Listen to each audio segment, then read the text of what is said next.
You won't believe what's happening in Washington right now. A veteran star is pointing straight at the refs after another disastrous performance, while our rookie tackle is being completely destroyed by the league's most lethal pass rushers. But hold on, because what's really going to blow your minds is how a cornerback that cost us draft capital is being outperformed by second-round rookies. These three bombshells are going to shake everything you thought you knew about this season.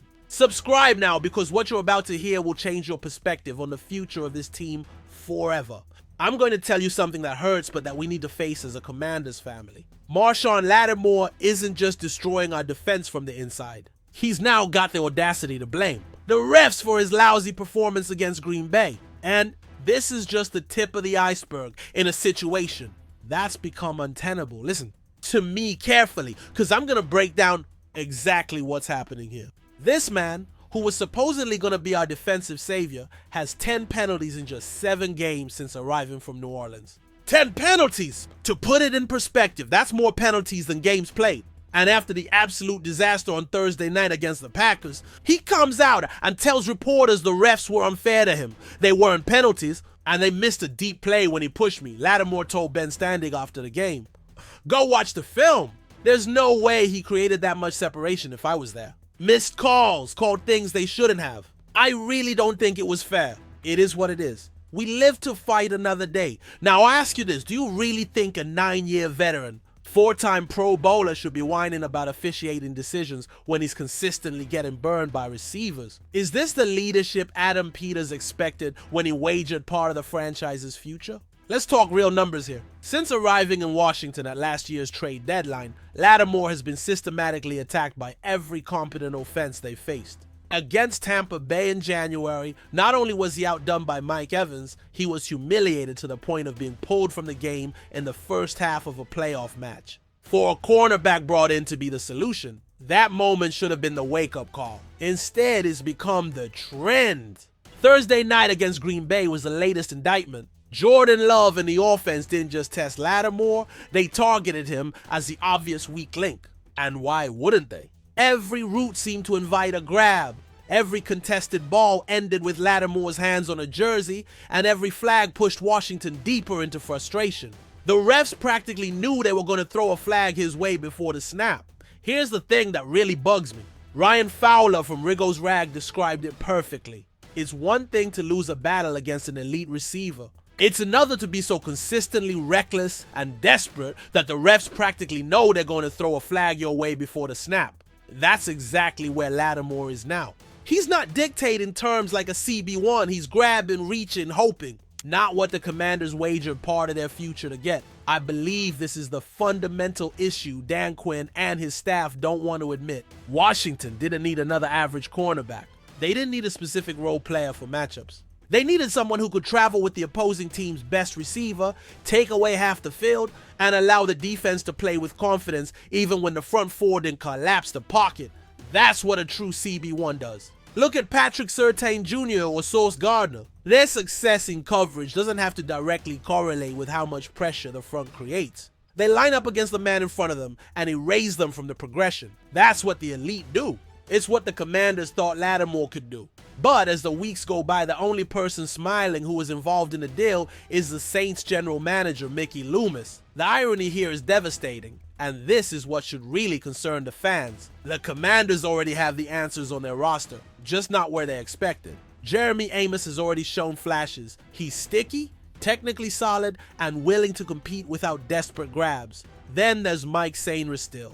The 2024 second-round pick came as a slot specialist, the kind of player who thrives inside with quick feet and instincts. However, when asked to expand external responsibilities, he hasn't looked overwhelmed. In fact, he's looked like a player in a completely different class than Latimore. Now I say this to you, and listen well, because this cuts to the heart of the problem.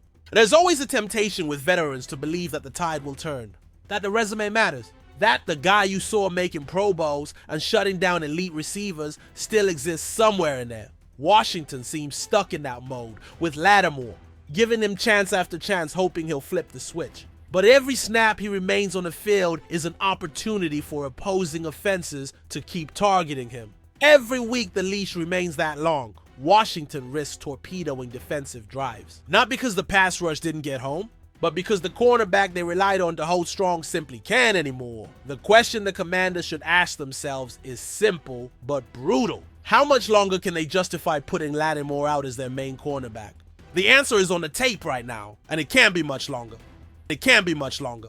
Now, let's talk about Josh Connolly Jr., our rookie first-round tackle who is being absolutely obliterated by the league's best pass rushers. And I believe we're witnessing one of the most concerning situations for a rookie's development in recent years. Jonathan Aig from Rigo's Rag wrote something that deeply resonated with me.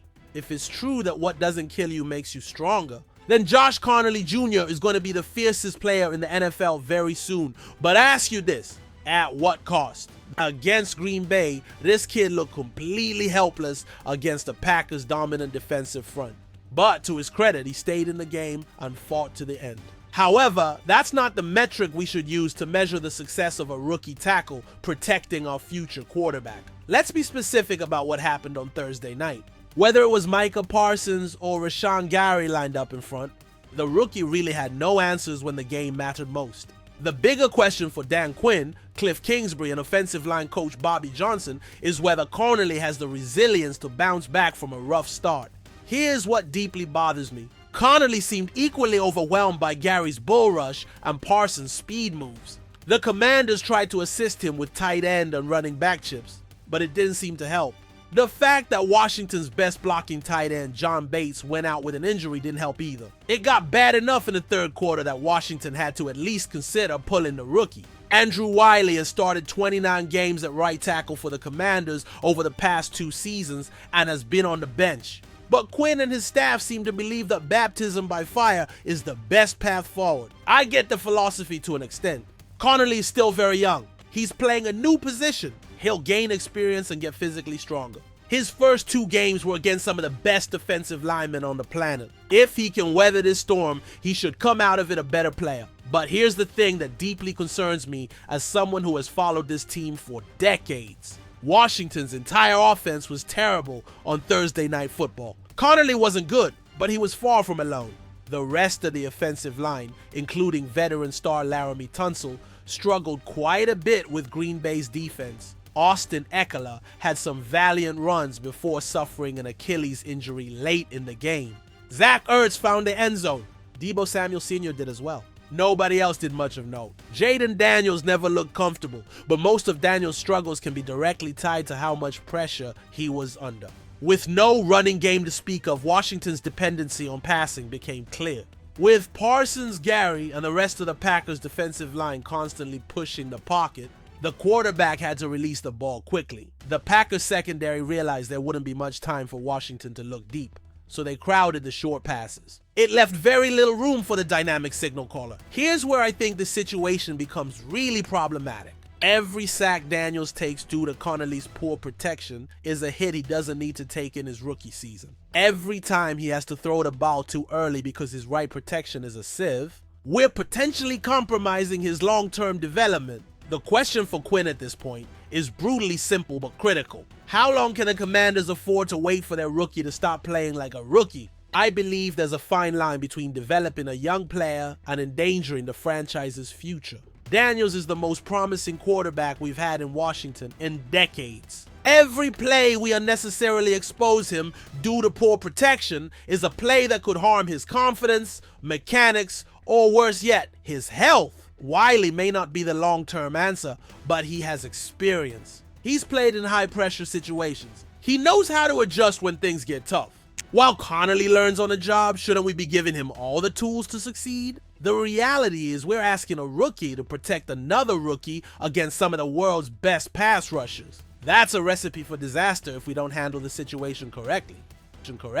But here's what really has me upset, and this cuts to the heart of what Dan Quinn is trying to build in Washington. After all these lousy performances, all these costly penalties, all these missed opportunities, Marshawn Latimore has the audacity to accuse the NFL of unfair officiating. This man honestly believes the refs are against him, truly believes he is the victim of some kind of officiating conspiracy. And that mentality is exactly the opposite of what we need in this organization right now. Let's look at the real numbers here because numbers don't lie. Pro Football Talk reported that the 2 penalties he had Thursday now bring him to 10 in just 7 games since he was traded to the team from the Saints during the 2024 season. 10 penalties in 7 games. To put it brutally into perspective, if you have more penalties than games played, you're as much part of the problem, if not more, than the refs. That's simple math. But Latimore seems incapable of making that connection. Zvi Mashlin from the Spahn summed up the situation perfectly.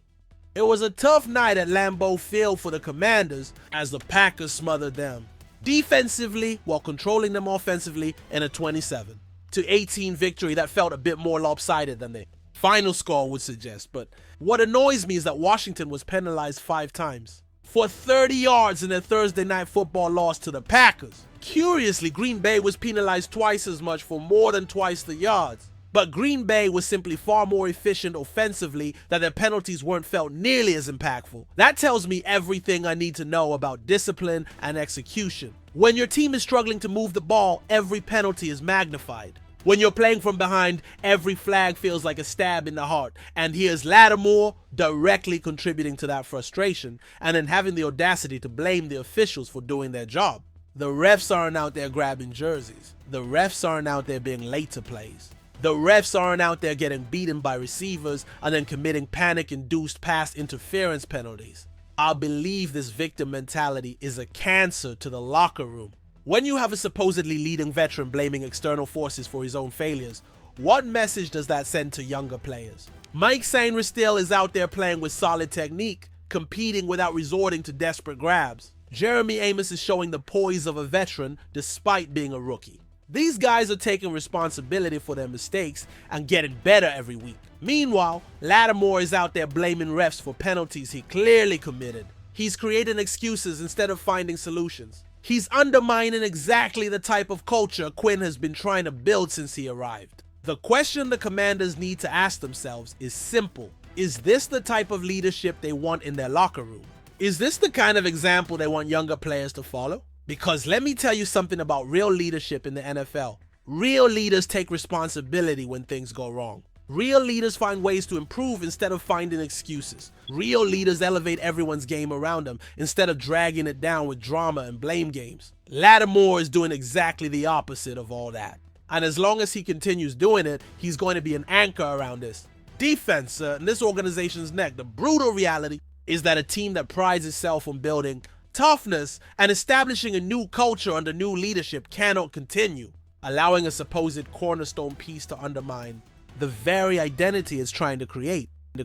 Commanders fans, these 3 situations define exactly where we are as an organization at this moment. Are you going to keep defending Latimore when he clearly can't perform at the necessary level and is blaming everyone but himself? Do you think Quinn should give Connerly more time or make immediate adjustments to protect Daniels? And what do you think about a veteran blaming the refs instead of taking responsibility for his play? I need you to let me know your thoughts in the comments. This is our family, and as family, we need to have honest conversations about the future of this team. If you truly love the Commanders as I do, subscribe to this channel because here you will always get the truth unfiltered. No matter if it hurts, no matter if it's not what you want to hear. You deserve real analysis from someone who bleeds burgundy and gold like you. So like this video, subscribe to the channel, and get ready because next week against the Las Vegas Raiders will be crucial for the future of this season. And remember, hail to the Redskins.